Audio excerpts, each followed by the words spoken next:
നിത്യോപയോഗ സാധനങ്ങൾ ന്യായമായ വിലയ്ക്ക് ലഭ്യമാക്കുക എന്നുള്ളത് ഇന്നത്തെ സാമ്പത്തിക സാഹചര്യത്തിൽ ഗവൺമെൻറ്റിൻ്റെ പ്രാഥമികമായ കടമയാണ്.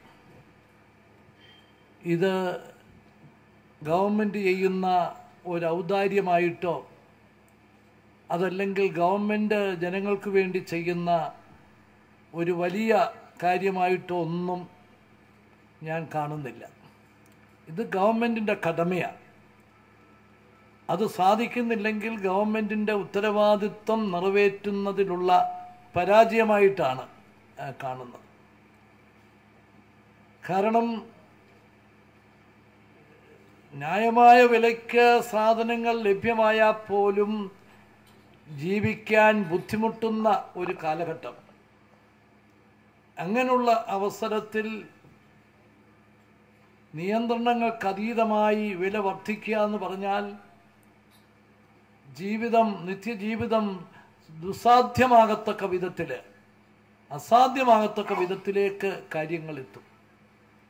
അതുകൊണ്ട് മനുഷ്യസാധ്യമായ എല്ലാ നടപടികളും നിത്യോപയോഗ സാധനങ്ങളുടെ വില നിയന്ത്രിക്കാൻ, ന്യായമായ വില ഉറപ്പുവരുത്താൻ ഗവൺമെൻറ് ബാധ്യസ്ഥരാണ്. പ്രത്യേകിച്ച് ഓണം, ക്രിസ്മസ്, ബക്രീദ് അതുപോലുള്ള പ്രത്യേക അവസരങ്ങൾ സ്വാഭാവികമായും മാർക്കറ്റിൽ വില വർദ്ധിക്കാൻ സാധ്യതയുള്ള സമയങ്ങൾ. അതുകൊണ്ടാണ് പ്രത്യേകമായ സംവിധാനം ഈ അവസരം പ്രത്യേകമായി ചെയ്യാൻ ഉദ്ദേശിക്കുന്നത്.